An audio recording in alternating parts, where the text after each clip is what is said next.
Okie dokie, boys and girls, it is day 352 of bulking to 75 kilos with calisthenics only, and today we have another pull day. 5 sets of frontlever pull-ups are on the menu, and one of the questions that I get quite a lot is, how much volume should I do? But it's so difficult to answer that question because it's different for everyone, right? Although I think you can make, quite a good guesstimate of how you should start with a certain exercise, with how much volume you should start. So my first suggestion is to just always start out with something that you know you're going to be comfortable with. So if you're just starting to train and perhaps you're training for the push-ups and the pull-ups, start with something that you know will be easy, something that you can do again tomorrow or perhaps in 2 days once you're recovered, right? But nothing extreme like that's gonna kill you for an entire week, because when you start out with a bit of leeway, with something comfortable, first of all, you're gonna be able to practice your technique way better, but also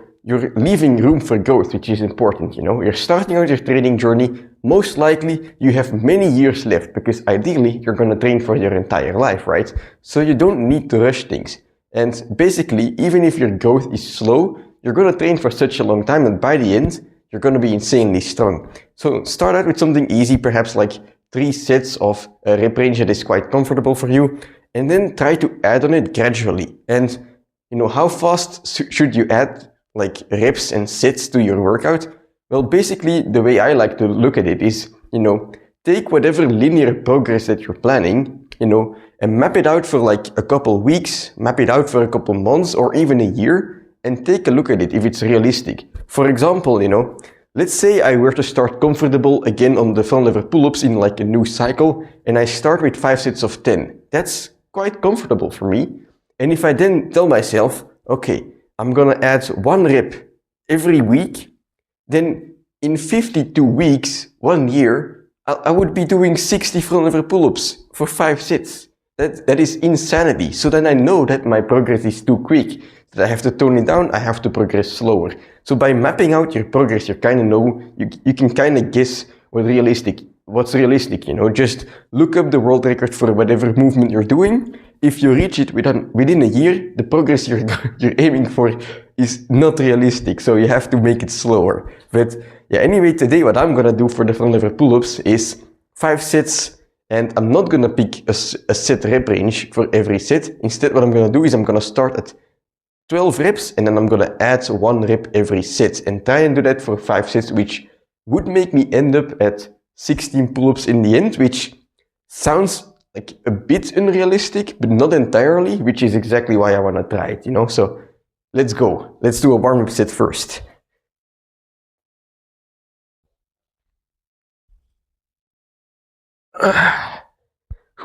Feeling tired.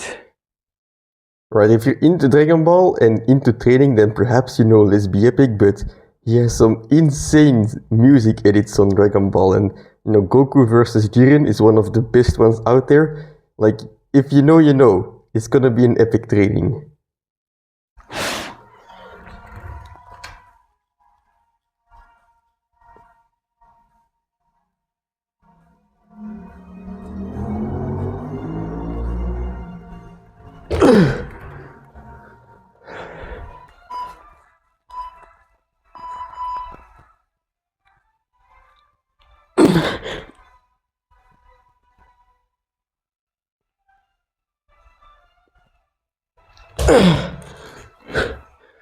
Alright, feeling rusty for some reason. Perhaps the 52 kilo pistol squats have something to do with that, but I am not able to do the best form at the moment. So trying for 14 reps, but perhaps it will look closer to 0 reps.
Alright, 16 reps was not happening. Even 12 was probably not properly executed. I can't even fucking speak. Alright, those were some heavy sets. Next time I might just do the same, but try and do better quality, better amount of reps at the end. No, you don't have to progress in reps every time. If you progress in reps every time, you know, you would become a world record holder in a matter of a year or something, right? But well, that would be cool. It's often not realistic, so it's okay to sometimes do the same amount of reps, because yes, try and train a lot harder than last time, but it can also mean doing better quality, doing less rest time right in between your sets or something. You know, there's many ways to progress outside of the reps. So while volume is important, it's not everything. Anyway, I'm gonna rest up and then do a final set of just regular pull-ups. Let's go. Alright, so that's it for the front lever pull-ups. Now it's time for some regular pull-ups, and they're not gonna be heavy at all. In fact, I just have a 5 kilo plate here, and that's it.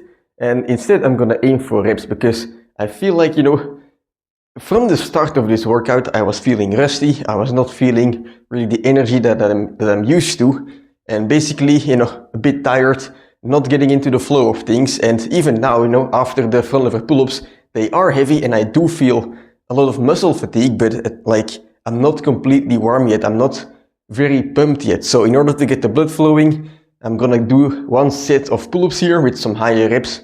Probably aim for like 30 reps, nothing more, nothing less.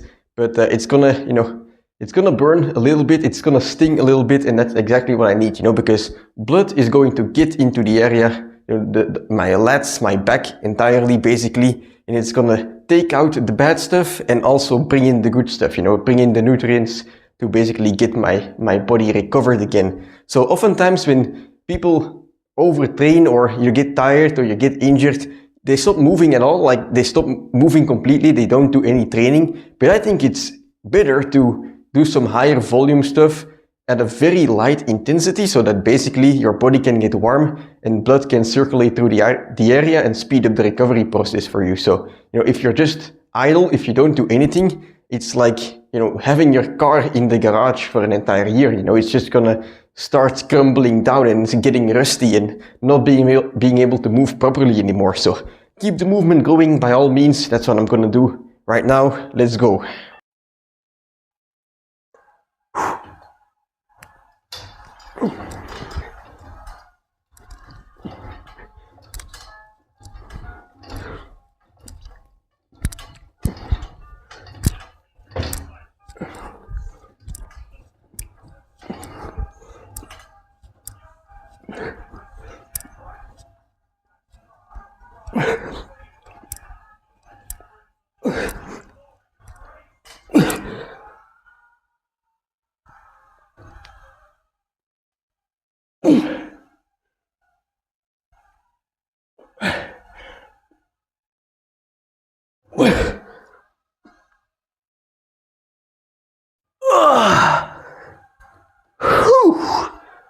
Alright. Okay, so I think I can tell you with all honesty that my lats are more inflated after that set than they were before. Whew. Alright, but that's gonna be it for today's training. And today's training was a very short one, 6 sets in total, and basically very happy with how it went. Even though it's only a short one, even though it's only 6 sets, still, you know, I think I made some significant progress, you know, in trying the new rep scheme, in trying 12, 13, 14, 15, 16, because even though I failed, right, I didn't actually do 16 reps on the 5th set. I now have something to gauge. I now have something that I can beat next time. And, you know, the progress in my reps on these front lever pull-ups it's not very fast, you know. It's not fast in the slightest. Sometimes I add no reps, but I try to improve the quality. Sometimes I add like 1 rep here and there. Sometimes I back down again. But no matter how slow the progress is, especially when you're advanced, I think it's important to look at the long term, not only in the future, but also in the past. So if you feel like your progress is slow, right, just take the exact moment, take today, right, take the level you're at today and compare it to something a couple weeks ago, compare it to something a couple months ago. And if you notice, hey, you're significantly stronger right now than you were a couple months ago, well, then you're heading in the right direction. If not, well, then I guess you have to change something, right? But I think it's important to see when you're tracking your progress, to take it or to look at it with the long term, because when you know, training is something that you do on a consistent basis, or at least you should be doing it on a consistent basis, but you do it, you know, every week, maybe even every day like me, you know. And if you take your progress and you look at it on a daily basis, like comparing to yesterday, it's very hard to see the differences. It's like, you know, when you're trying to lose weight and you look at the scale daily, sometimes it's gonna go up, sometimes it's gonna go down, but in the long term, it's gonna be, you know, in a deficit, and that's what you want. But it's the same with training, with progress, right? Sometimes you make progress, sometimes you don't, sometimes you go backwards, but when you look at it in the long term, you can kind of see where you're heading in the general direction. You know, those waves of up and down, eventually they're gonna turn into, you know, on average, a line that is going up diagonally quite slowly. So, you know, when it comes to progress, look at the future, but also look at the past, right? Are you a couple months stronger, or are you a bit stronger than a couple months ago? And if you continue this progress, will you be stronger in the future? If the answer is yes, and you're happy with, you know, that difference in a couple months, right? For example, in a couple months, you'll be able to do 20 pull-ups instead of 15 today, right? If you think that's a good thing, then head for that, you know, and don't try to rush it. But yeah, that's it for today's training. Very happy with how it went. I'm gonna head downstairs and have some dinner, and then I'll see you tomorrow for a leg day.